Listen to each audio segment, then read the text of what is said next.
liibiya ilaa muqdisho waxaan soo socday ilaa muddo 12 bilood camal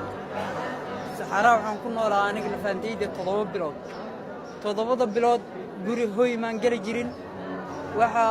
lagu jiiftamaan biyaha waxaan cabi jiray biiro basiin leh shuban ka jira baal xasaasiyada dadka gashaa jirta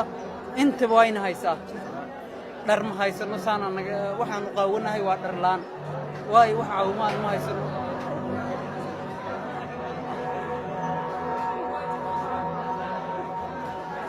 marka waxaan isleeyahay future-ka aad ku dhisatid bal Yurub marka mushkiladda weyn waxa weeyaan rafaadka aan soo marnay waddankan u soconay haddana Liibiya aanu joognaa sheelka hadda maadaama aanu joognana horta wax caawimaada hadda ma hayno caawimaad degdegna waan suugaynaa aaway hawiye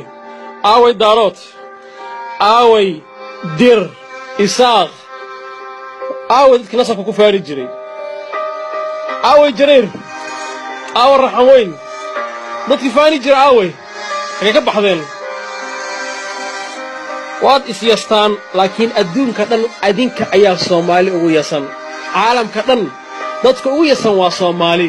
nasab dhiman haddaad maqashaan waa Soomaali carab dhargay ayaa kugu kortumanayo hooyada waxaan loo ogoleen 1 daqiiqo ee alaabteeda ku gurato waa isla fiican tahay waa isla qab weyn tahay xaguu qab weynayga kuu joogaa xaggay dadnimada kuu joogtaa cisiga iyo sharafta xaguu kuu joogaa waxaad sheegtaa ana Soomaaliyaan ahay Somaliland ahay Puntland ahay maxaa la yiraahdaa ii sheeg Jubbaland ahay Hebelowland ahay baktilaana wada tihiin kulliga Soomaali oo dhan waayo waad isdulaysateen xumaan ilaahay uusan idinku kalifin aad dhexdiina isaga samayseen waad is adoonsateen qoom idinka awood badan ee idin adoonsado ilaahay idinku salladay lacnadiisa idin haysato ilaa haatan ku socotaan habeeniyo maalin caalamada caysaan gobolada caysaan qaabilaad afku ku taagtaan khabyaalad xuno kansar ayaad qabtaan inna kala taqaana malahan aqligeyni wuu gubtay waxba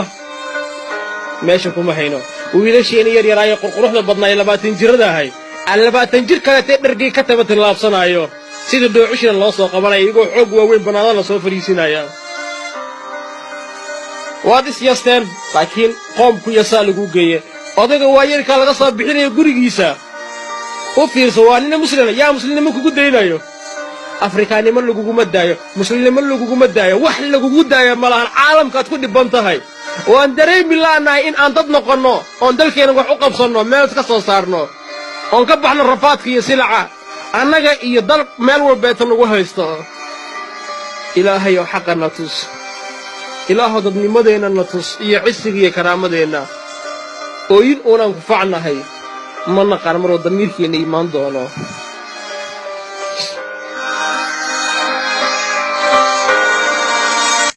ayaan ku aqlinahay xigmadeena iyo maskaxdeena iyo dadnimadeena waa cay uun reer hebel aqli kala ma lihin aadan uga xumahay wallaahi waxaan ugu dhacday nasiib xumo weyn waan guuldarraysanay aadan u guuldarraysanay kan wuxuu kuugu simay tarxiil keliya oonu ku soo qabto dalkiisuuna kaa soo saartay waan isi sharfay ay iska kaa soo dhex qabtay wasaqdaada laakiin meelaha qaar waa nagula dilaa waa nagula jarjaraa waa nagula baaba'ashaa dadka kaleeta waan u dulaysanaa madaxaan u raaricinaa waana la og yahay adduunka dadka keliya ee toosi og Soomaali waayo ee qaato waddadii lagu hago dastuurka saxda ku shaqeeya waa Soomaali wax naga asluub badan lama arko laakiin marka annaga saragna ama dalkeena imaano saqajaamiina nahay ilaahay rabbi raxmaano cisiya karaamo nasiib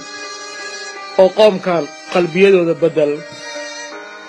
ya Allah adiga awood la warheedaan isbeddelna dhamaantiin oo aan ka baxna dulinimada